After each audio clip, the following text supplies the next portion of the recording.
Yes. It's Raphael Dawkins Combat Radio.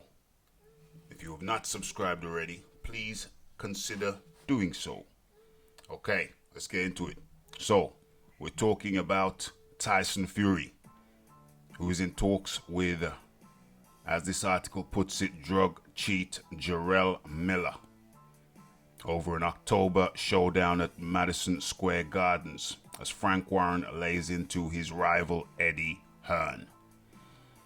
Tyson Fury could be fighting drug cheat Jarrell Miller in his next fight in the USA. The Gypsy King is expected to have one more warm-up fight before the big one with Deontay Wilder. And his promoter Frank Warren has admitted that Miller, who was pulled from the world title fight against Anthony Joshua after failing 3 drug tests, is being considered. The US boxer failed a doping test or multiple doping tests for banned substance GW1516. The test results were from a random voluntary anti-doping association test conducted. It was a urine test submitted on March the 20th. It resulted in him being pulled from the AJ fight for unification for the unified champion belts. And Andy Ruiz took his place with devastating effect. So Miller was a part of history, making history, even though he wasn't in the ring. Miller has stated that he missed out on somewhere in the region of $24 million. Although, when you checked his maths, it didn't really make sense. But certainly we can all agree that he missed out on a lot of money.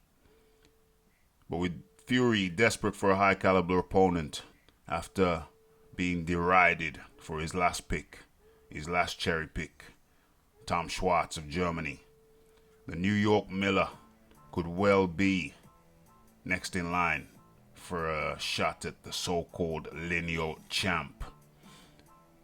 Hall of Fame promoter Frank Warren told TalkSports the objective is to build up to a big fight with Deontay Wilder. Again, after the controversial first meeting. Hopefully we get him in there with an American later this year. And I'm open to the prospect of Jarrell Miller, says Frank Warren. So, yeah, I'm not going to continue anymore with this article. It's interesting that they're calling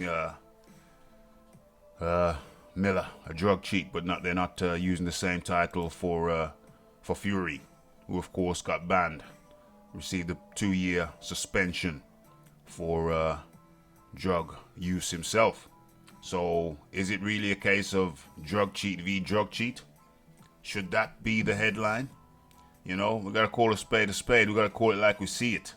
You're calling one man a drug cheat, but yet the other one had Dandrolone in his system and cocaine in his system.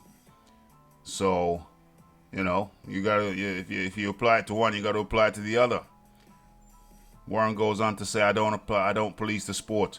That's up to the governing bodies. If they're letting everyone down by handing out these pathetic little bans out, then it's on them. It's not on me. It's on them. You know. What did he say? He also said that Eddie Hearn booked Canelo. As we know, Canelo failed for clenbuterol. He failed a test for clenbuterol and got a 6-month ban. Whereas, where is he? Where's Miller? Where is he? Where's Miller got a 6-month? Has he got a 6-month suspension? I don't know. He was ruled by the WBA that he could not compete for one of their titles for 6 months. New York has declined to issue him a license, but has he actually got a 6-month ban from anywhere? Has he actually got a 6-month ban, 6-month suspension? I don't know. From the anti-doping associations? No, because his license had not been renewed, so he was actually out of license when the fight was made. That was a loophole that he slipped through. Slipped through a loophole, slipped through the net. Frank Warren says Eddie Hearn can't talk because he booked Canelo. I keep on saying Canelo. But Canelo would serve the ban, a 6-month ban for one substance. Miller, on the other hand, seems to have got 6 months in some way, a 6-month suspension from the WBA for fighting for one of their belts. He's been declined a license by the New York Athletic State Commission. Has he actually applied for a license yet, though? They said they won't give him a license for at least 6 months. I think that's the word. So 6 months for 3 substances.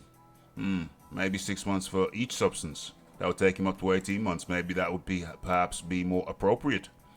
And then he could fight the Gypsy King. The Gypsy King got 2 years for his drug violations, although it was retroactive. Took place. He retired, did he not? He retired for a couple of years when he knew the drug ban was coming up, or the drug hearing, certainly. So, there we have it. Jarrell Big Belly Miller could be next for Tyson Fury in Madison Square Gardens, New York, the US of A. Share your thoughts, your comments, your views. Share the video on share this video or any other on your social media platforms. Hit the like button and kindly consider hitting the bell icon to stay in touch with the updates. Okay, so it's Raphael Dawkins, Combat Radio. Like, subscribe, comment, share, and I'm out.